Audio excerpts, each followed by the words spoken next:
Соңку учурда Кыргызстандын өзүндө эле маңзатка байланышкан бир топ кыңыр иштер ашкере болуп жатат. Ар кандай жашыруун лабораториялар табылып, ири көлөмдө күмөндүү зат сактаган кампа дагы аныкталды. Мынча көлөмдө кайдан, кантип келип, кайда кетмек, кимдер аралашкан деген суроо чыгары турган иш. Ооганстанда апийим өстүрүүгө тыюу салгандан бери бир катар өлкөлөрдө синтетикалык маңзатты керектөө күчөдү дегендер бар. Кыргызстанда дагы бул жагынан четте калган жок.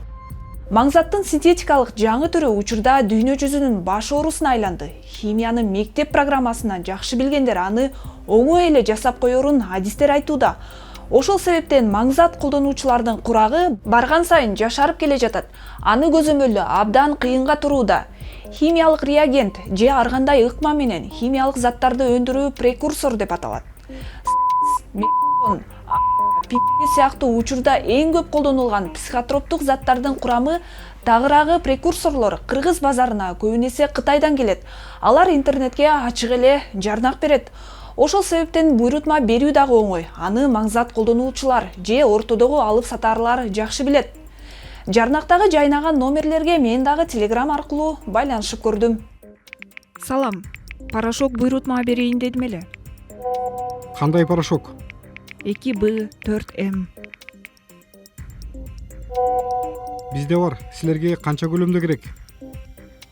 35 килограммдан көп. 35 килограмм баасы $3500 болот. 25 күндө жеткирилет.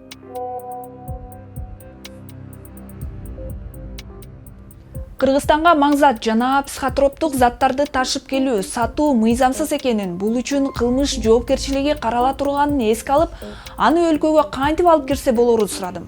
Алардын жообу мени таң калтырды. Жок, алар келбейт.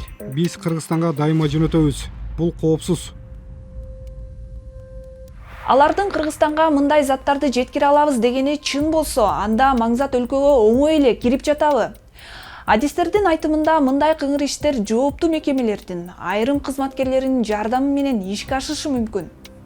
Жарнактарда көрсөтүлгөн башка номердин ээси дагы муну тастыктагандай болду. Сизге бир номерлүү продукция керекпи? Ооба, бажыдан кантип өткөрөсүңөр? Биз анын атын өзгөртүп, башка товарларга кошуп жөнөтөбүз. Силердин өлкөдөгү ири химиялык компания бажыдан өтүүгө жардам берет. Чын элеби?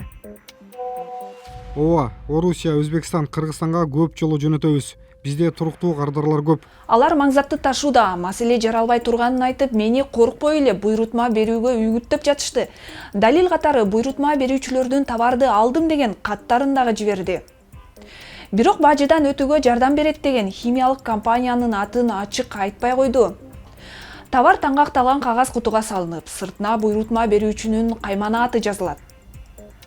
Мындай сценарий башка дагы мамлекеттерде иштейт. Айрым учурда атыр өндүрүүчү химикат же боек деген шылтоо менен идиштерде суюк прекурсорлор келет. Деген менен кыргыз бажысы ар бир жүк ташуучуна 3 сыйра текшерүүдөн өтөрүн, химиялык каражаттар өзгөчө текшерилерин билдирүүдө. Инспекционно-досмотровый комплексы специально Инспекциялык текшерүү комплекси декларацияда жазылган товарларды аныктоо үчүн атайын иштелип чыккан. Эгерде темир эмес, жумшак товар жазылса, цистерна унаанын май куюучу жагына салып алса, инспекциялык текшерүү комплекси баарын көрсөтөт. Сырткы схеманы көрсөтө туручу көзөмөлдөө формасы аркылуу контейнер жана анын ичиндеги товарларды көрүүгө болот. Орусия бийлиги чек арадан ири көлөмдө порошок, суюк химикатты алып өткөн кишинин артынан аңдып маңзат өндүргөн ири лабораторияны аныктаган учурлары болгон. Кыргызстанда бул схеманын артында ким турары азырынча белгисиз болгону менен негизги жоопкерчилик чек арачы жана бажы кызматкерлеринде экенин эксперттер билдиришүүдө. Атайын кызматтын башчысы бул сыяктуу тыюу салынган заттарды сактоо, таратуу боюнча алектегендерге аяосуз күрөш боло турганын эскертип, түнкү клубтарда текшерүүдөн өтүп жаткан учуру.